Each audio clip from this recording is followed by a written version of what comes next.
The Introduction to Kabbalah and Chassidus of Rabbi Gershon Chinuch of Radzin, Part 9.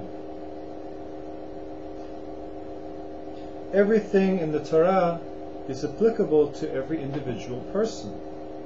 This is as it is said in the Torah, in the Zohar, which explains the Torah. And God spoke all of these words. Just before the giving of the Torah at Mount Sinai, the Bible tells us, and God spoke all of these words. Just in the verse just before the Ten Commandments, and God spoke all of these words to say. Spoke all of these words means all of the meaning, all of the mysteries, all of the secrets, all of the decrees, all of the punishments, and all of the rewards. Saying, he didn't just say, God commanded all of these words. Period. I am the Lord your God. No. He said, God commanded all these words to say. What's saying? It means in order to be an inheritance for everybody, for everyone to say. As it is written in the 33rd chapter of Devarim, or Deuteronomy, Moshe commanded us the Torah as an inheritance. So very clearly, it's very clear in the Zohar that the Zohar is for everybody. Okay, the Zohar is, the skeptic, the anti-Zohar man would say that's just good business. Obviously it's going to plug its own writings. It's saying, learn this. Makes sense to me. Let's take it, look at it objectively. God spoke all the words to say. And it says not just the words, but the meaning of the words. And we have other, and all of these words is not just the Ten Commandments, but you have been shown to know that Hashem Hu Elohim, being shown to know that Hashem Hu Elohim includes all of the mysteries of the Torah. How does it mean Hashem Hu Elohim? It means God's names.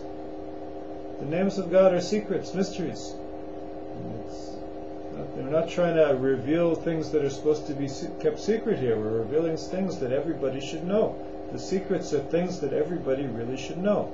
We're not talking about secrets that people shouldn't know. We're talking about things that people should know. Things that are good for you, enrich you.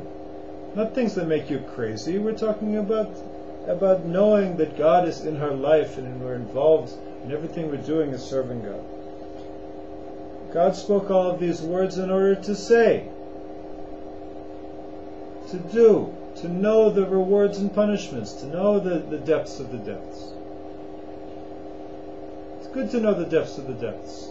Don't you want a deep life? You want a shallow life? Are you afraid of the depths? Why are you afraid? I'd be afraid of not knowing some depth in my life and just going through on autopilot. Back to the introduction.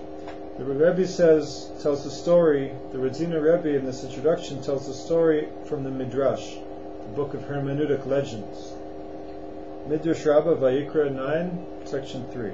Rabbi Yanai saw a man who was finely dressed in the manner of a scholar.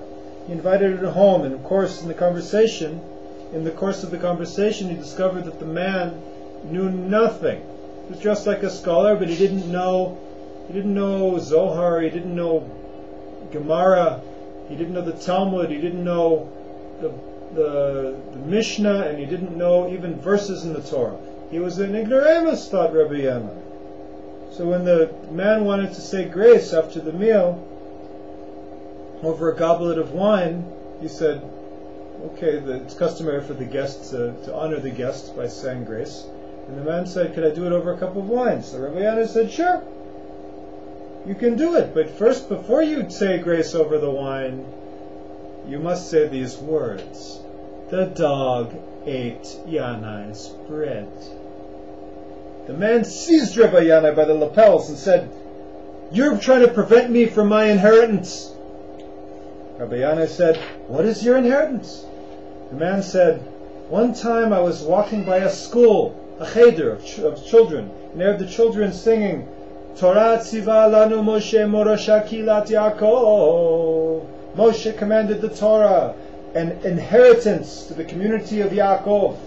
The Torah doesn't say an inheritance to the community of Yanai, but an inheritance to the community of Yaakov. The story continues. Rabbi Yanai wanted to know in what merit the man was eating by his table. Rabbi Yanai was clearly shocked that he was so rude to somebody who had so much to offer. So he said, why are you dressed like a scholar? Explain. And what merits? What's your merits? What are your good points that you dress like a scholar? That you have. The man said to him, in my entire life, every time I was insulted, I always kept silent after being insulted. And I never saw two people who were arguing without making peace, or trying at least to make peace between them. Embarrassed, Rabbi Yanai said in shame, you possess such good behavior, and I called you a dog? And I believe the man forgave him.